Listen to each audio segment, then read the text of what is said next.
आइए मैं आपको नौ दुर्गाओं से मिलाती हूँ। पहला रूप शैलपुत्री है, कीजिए दर्शन। सबसे पहला रूप है शैलपुत्री का। प्रत्येक सोचिए अपने अपने घर में, आपके घर में शैलपुत्री है। एक छोटी सी लाली, एक कन्या, वो शैलपुत्री का स्वरूप है। जैसे कुछ थोड़ी और बड़ी होती है, आपके घर में, आपके आंगन में उसकी किलकारियों से वह घर के आंगन को आच्छादित करती है। वह ब्रह्मचारिणी है। कुछ और बड़ी होती है, ठीक विवाह से पूर्व उसका सौंदर्य, उसका सुकुमार कोमल चितवन आपके घर में सौंदर्य का प्रकाश करता है। वह कोई और नहीं, वह चंद्रघंटा है। कुछ और बड़ी हुई, अपने विवाह के पश्चात वह अपने घर गई और जब उसने नवजात शिशु को जन्म दिया तो वह स्कंद माता बनती है। वह अपने स्तनों को आच्छादित करते, कंचुकी को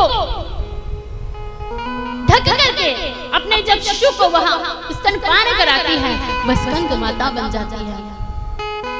जब थोड़ी और बड़ी हुई, जैसे जैसे वह समय बीतता जाता है, पूरे वैभव से परिपूर्ण होकर के अपने परिवार में निरंतर खुशियां ही खुशियां, सुख समृद्धि की वह कामना करती हुई कात्यायनी बन जाती है। वह इधर से उधर से यदि कोई किसी भी प्रकार का संकट अपने घर में आता है तो उसे कात्यायनी बनने में उसे समय नहीं लगता है। कुछ समय बाद में वही महागौरी बन जाती है। आपको नौ दुर्गा के रूप मिल रहे हैं। कहां कहां आपने नौ दुर्गा का दर्शन किया है? देखिए, शैलपुत्री से लेकर महागौरी तक आपके घर में एक वृद्धा स्त्री जो श्वेत, अभी उसके केश हो गए हैं, वह आपको महागौरी से कम नहीं दिखेगी, क्योंकि उसके आसपास परिवार में वह चाहती है सतत मेरा आशीर्वाद मेरे परिवार के ऊपर बनता रहे, बरसता रहे। वह माँ गौरी है।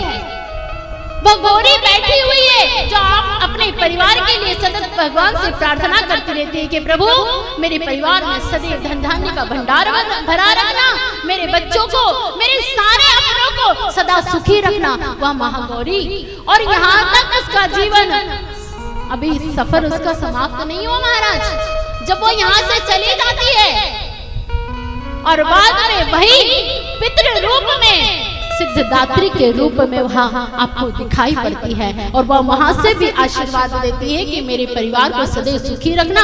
कभी कभी तो मुझे लगता है कि हम, बहुत सारे लोग बोलते हैं ना कि आपके पूर्वज परेशान कर रहे हैं, आपके पूर्वज, आपके पितर, आपके पूर्वज, ये बातें चलती रहती है ना। कभी कभी मुझे लगता है यार, हमारे लोग हमें कैसे परेशान कर सकते हैं? हमारे लोग कभी हमें परेशान करेंगे? नहीं करेंगे। कब नहीं करेंगे? जब आप जीवन जीते जी ना उनकी थोड़ी सेवा कर लो, वह कभी आपको परेशान नहीं करेंगे। वो घर में बैठी हुई वो शैलपुत्री, वो घर में बैठी वो ब्रह्मचारिणी। आपने कभी अपनी बालिकाओं के अंदर, अपनी कन्याओं के अंदर कभी शैलपुत्री को देखा? कभी ब्रह्मचारिणी को देखा? कभी आपने घर में जो नवविवाहित कन्या आती है, कभी उसमें कात्यायनी को देखा? कभी आपने महागौरी को देखा? कुछ लोग बोलते हैं हाँ हमने चंडी जरूर देखी। भैया कभी कभी चंडी भी बन जाता है, कभी कभी चंडी बनना पड़ता है।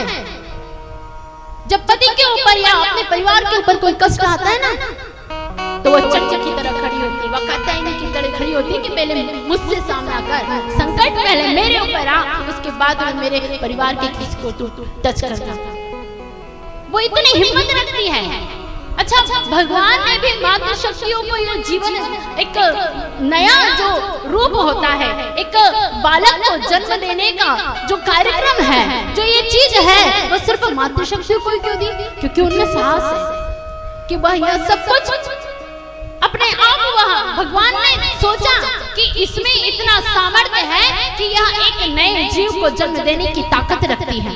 यदि हमारे पूज्य पिताश्री अपनी कथाओं में भी कहते रहते हैं, मैंने ये अपने पूज्य बापूजी से ही सीखा है, बहुत सुंदर बात कहते हैं कि मेरी मातृ शक्तियां चाहे ना, देखो ये 9 दिन माता के दिन हैं, और मातृ शक्तियां चाहे तो अपने घर को स्वर्ग बना सकती है, और मातृ शक्ति ही चाहे तो अपने घर को नर्क बना सकती है।